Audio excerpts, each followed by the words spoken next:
10월 27일 월요일. 오늘이 내일을 연다. 세계 문학사에는 참회록이라 불리는 세 권의 고전이 있습니다. 톨스토이의 참회록, 어거스틴의 참회록, 그리고 루소의 참회록. 공통점은 과거의 어리석음을 돌아보며 깊이 후회하고 새로운 삶으로 전환된 이야기를 담았다는 점입니다. 20세기 기독교 변증가 C.S. 루이스 역시 비슷한 경험을 했습니다. 사랑하는 아내와 사별한 후 그는 깊은 슬픔 속에 일기를 쓰기 시작했습니다. 그의 고백은 단순한 기록이 아니라 절망 속에서 마음을 붙드는 기도였고 정신을 지탱하는 버팀목이었습니다. 그렇게 탄생한 책이 바로 헤아려 본 슬픔입니다. 이 책은 개인의 비극을 넘어 고통 가운데서도 믿음을 회복할 수 있다는 강력한 증거가 되었습니다. 우리 역시 과거의 아픔에 사로잡혀 시간을 흘려보낼 때가 있습니다. 내가 예전에는 말이야 라는 말에 머무르는 순간 현재의 가능성은 작아집니다. 그러나 과거가 힘들었다고 미래가 반드시 어두운 것은 아니며 반대로 과거가 화려했다고 지금이 저절로 빛나는 것도 아닙니다. 오늘을 가꾸는 사람만이 내일을 열 수 있습니다. 오늘의 말씀. 형제들아, 나는 아직 내가 잡은 줄로 여기지 아니하고 오직 한 일, 즉 뒤에 있는 것은 잊어버리고 앞에 있는 것을 잡으려고. 오늘의 만나. 과거는 배움의 토양으로, 현재는 믿음과 열정으로 채워가는 지혜로운 삶을 살아가십시오.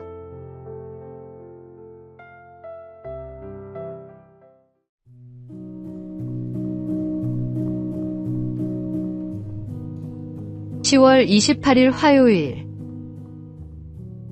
메가케로스의 교훈. 옛날 지구상에는 메가케로스라는 거대한 뿔을 가진 사슴이 살고 있었습니다. 양쪽으로 길게 뻗은 뿔은 그 크기만 해도 3m에 달했다고 합니다. 웅장하고 화려한 뿔은 이 사슴의 자랑이자 자부심이었습니다. 그러나 바로 그 뿔 때문에 메가케로스는 멸종하고 말았습니다. 뿔이 너무 무겁고 불편해서 도망치지 못해 맹수들에게 잡아먹혔습니다. 자신이 가장 자랑하던 것이 결국 생명을 위협하는 짐이 된 것입니다. 많은 사람들이 화려한 명예, 높은 지위, 사람들의 박수와 같은 큰 뿔을 얻기 위해 애를 씁니다. 그리고 그것을 붙잡은 순간 행복이 올 것이라 기대합니다. 하지만 세상의 화려한 뿔은 오히려 사람을 억누르고 때로는 파멸의 원인이 되기도 합니다. 반대로 내게 자랑할 만한 뿔이 없다고 해서 불행한 것은 아닙니다.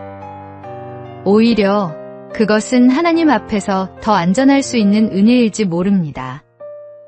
하나님은 우리의 외적인 자랑이 아니라 겸손히 주님께 의지하는 마음을 기뻐하십니다. 세상이 자랑하는 뿔을 좇지 마십시오. 하나님이 주시는 은혜와 성령의 인도하심을 좇으십시오. 진짜 축복은 내가 붙잡은 뿔이 아니라 나를 붙드시는 주님께 있습니다. 오늘의 말씀. 하나님이 교만한 자를 물리치시고 겸손한 자에게 은혜를 주신다 하였느니라. 오늘의 만나. 세상이 추구하는 것들보다 하나님이 기뻐하시는 겸손한 마음이 진정한 보물입니다.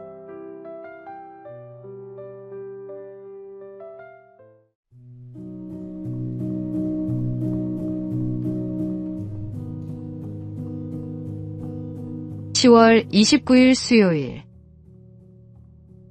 닫힌 문 너머의 축복.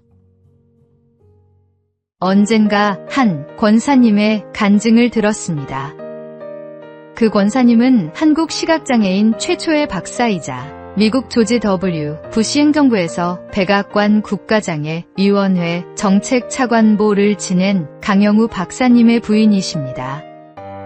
권사님은 고등학교 시절 교회에서 배운 말씀, 내 이웃을 내 몸과 같이 사랑하라를 평생 붙들고 실천하셨습니다. 대학 시절 시각장애인을 돕는 동아리에서 강 박사님을 만났고 결혼 후 함께 미국 유학길에 올랐습니다. 그러나 귀국 후 취업은 쉽지 않았습니다. 그때 하나님께서 닫힌 문을 대신해 또 다른 문을 열어주셨습니다.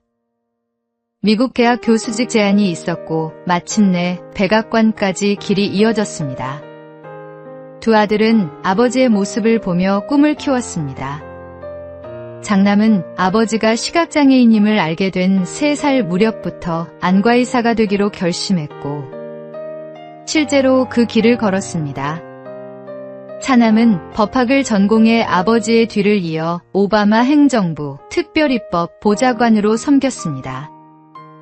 권사님은 간증에서 이렇게 고백하셨습니다. 실명이라는 절망으로 닫힌 문 앞에 섰을 때 하나님께서는 더 좋은 문을 열어주셨습니다.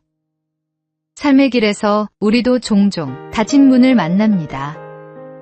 그러나 믿음의 눈으로 보면 닫힌 문은 끝이 아니라 새로운 문이 열리는 시작입니다. 오늘의 말씀. 볼지어다 내가 내 앞에 열린 문을 두었으되 능히 닫을 사람이 없으리라. 오늘의 만나. 절망적인 상황도 하나님의 손에서는 더 큰 축복을 위한 준비 과정이 될 수 있습니다.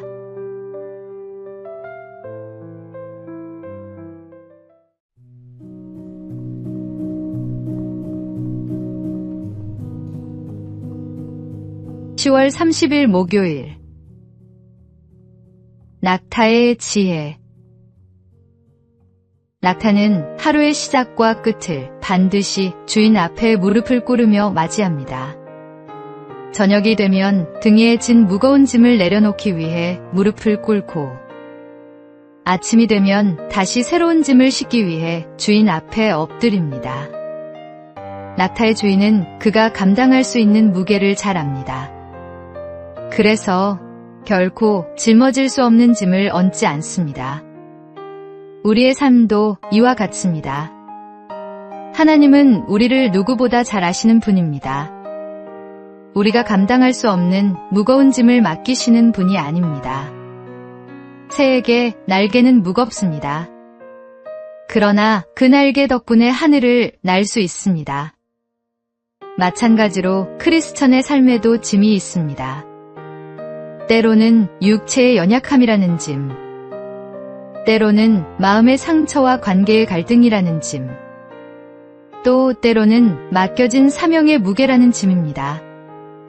그러나 바로 그 짐이 우리를 주님께 더 가까이 나아가게 하고 믿음의 성장을 이끌어 갑니다. 그러므로 아침이 될 때마다 하나님 앞에 무릎을 꿇으십시오. 그 무릎 꿇음이 단순한 습관이 아니라 하루를 여는 신앙의 고백이며 새로운 힘을 얻는 출발점이 되기 때문입니다. 오늘의 말씀. 수고하고 무거운 짐진 자들아 다 내게로 오라. 내가 너희를 쉬게 하리라. 오늘의 만나. 하나님이 맡기신 짐을 겸손히 받아들이고 그 안에서 성장하는 은혜를 경험하시기 바랍니다.